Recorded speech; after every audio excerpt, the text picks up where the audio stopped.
This one's called The BFG. Now, this story begins late at night in an orphanage in London. The person in charge of this orphanage comes to the front door to lock it up, but she gets distracted by a magazine that was slipped under the door with the mail. She grabs the magazine and leaves without taking care of the door, which frustrates the little girl hiding under a blanket on the stairs. And that's Sophie, our 10-year-old protagonist. She's wearing the blanket around her shoulders. She goes to the door and locks it up before moving to the pendulum clock nearby and pushing the hand to make it 3 a.m. While she picks up the mail and turns off the light, she tells us that unlike other people who choose 12 a.m. or 1 a.m., Sophie thinks 3 a.m. is the witching hour, the time when she's the only one left awake. She slowly approaches the window as she repeats the rules. Never get out of the bed, never go to the window, and never look behind the curtain. But she appears to be breaking all three. She goes to the balcony where she sees it was just a bunch of cats that made the noise. Or so she thinks. Suddenly, a giant hand appears around the house and picks up the trash can the cats pushed off. The hand is quickly followed by a big face and a huge body belonging to a giant man that is shocked to find out he's being seen by Sophie. Her blanket has been folded into something like a bag so she can be carried, and from her spot there, she is amazed.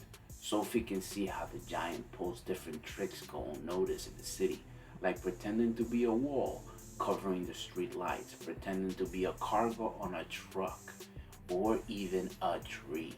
Once they make it out of London, the giant continues to get away by taking big, huge leaps throughout the countryside and then the sea until they reach a thick accumulation of clouds.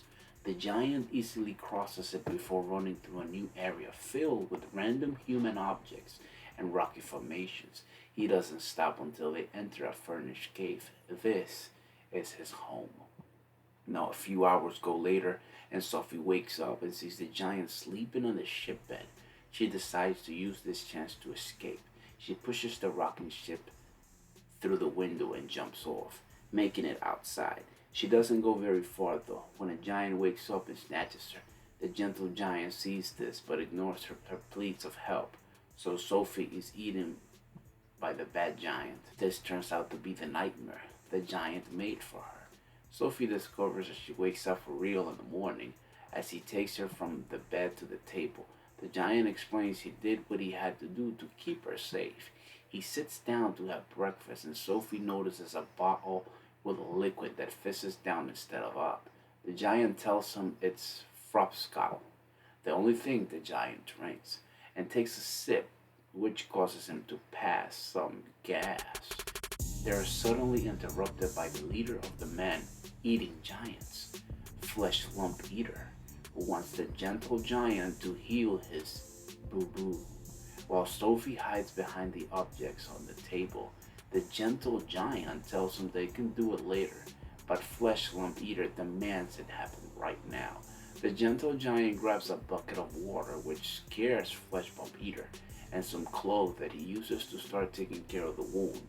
While he's busy with that, Flesh Lump Eater sniffs the air and asks the giant if he's acquired a new human because he can smell one. The giant denies it as Sophie hides inside the weird vegetable, a snuskember, almost like a cucumber. But Flesh Lump Eater says he's hungry and keeps searching. He finds the snuskember and the giant encourages him to eat it as a distraction. Flesh Lump Eater is about to bite it when the giant notices Sophie's hiding inside, so he stops them by reminding him he hates vegetables. She goes out and after telling BFG, hence the name of the movie, after telling BFG she thinks he speaks beautifully, she tells him she has a plan. They'll go ask the queen for help. For this, they're going to need a very special nightmare, so they move to BFG's desk to prepare it. They mask the sparks of giants eating children, the army, and Sophie and the BFG with a nightmare, and put it in a jar. The plan is to make the queen dream this to scare her, and she'll wake up to see Sophie and BFG at her window. BFG refuses to be seen by more people though. And now all of a sudden we cut then to Buckingham Palace, where we see Sophie's managed to convince BFG to come anyway.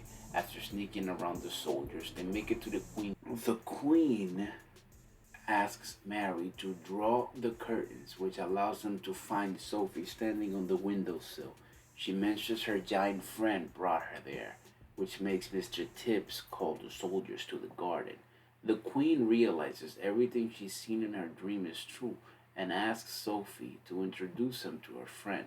Sophie calls BFG out after the Queen promises she won't hurt him, but he is scared, so he doesn't come out until Sophie asks him to be brave. The soldiers surround him again and again, and then he steps in the garden.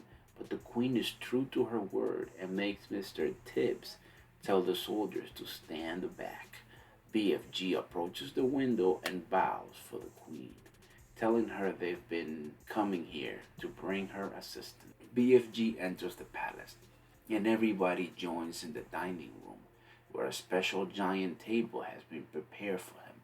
A colossal amount of food is brought to them, and then, when BFG tries it for the first time, he's delighted by the taste and decides he won't have schnuzzcumbers ever again. He dislikes the coffee though and spits out all over some of the butlers. He thinks a better drink is needed, so he takes out a bottle of frapscottle from his bag and gives it to the Queen.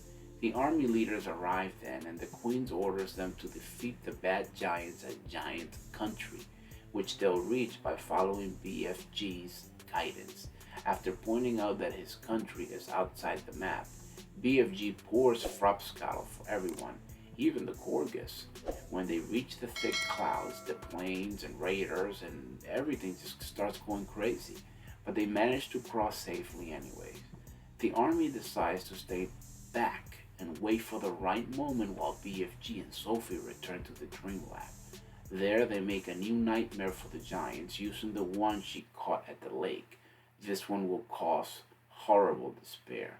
After the mixing is done, they take to the jar outside, and BFG tells Sophie her own dream is having a family, while she can't achieve if she stays there.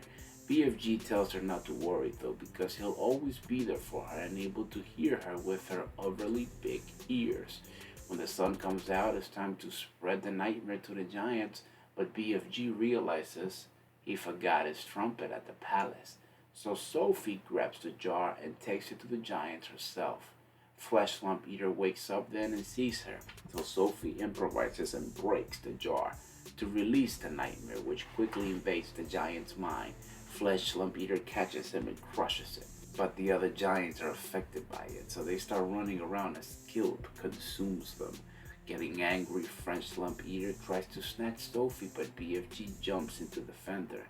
Fresh Lump Eater picks him up and is about to punch him when his arm is suddenly grabbed by some wire. The planes are finally here.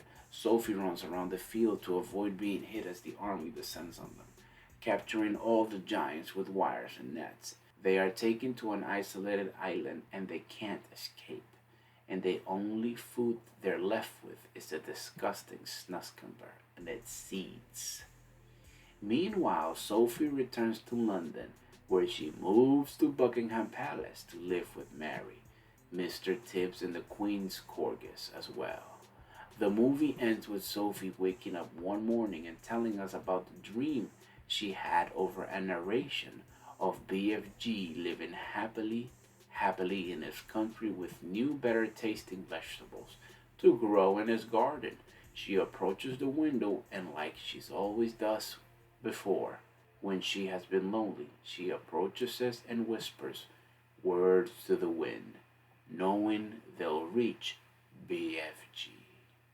And back in Giant Country, BFG smiles when those words reach his ears. If you have received value in this video, I believe you know what to do. I thank you for your time. This one took a long time, so I thank you for your time, and I thank you for listening.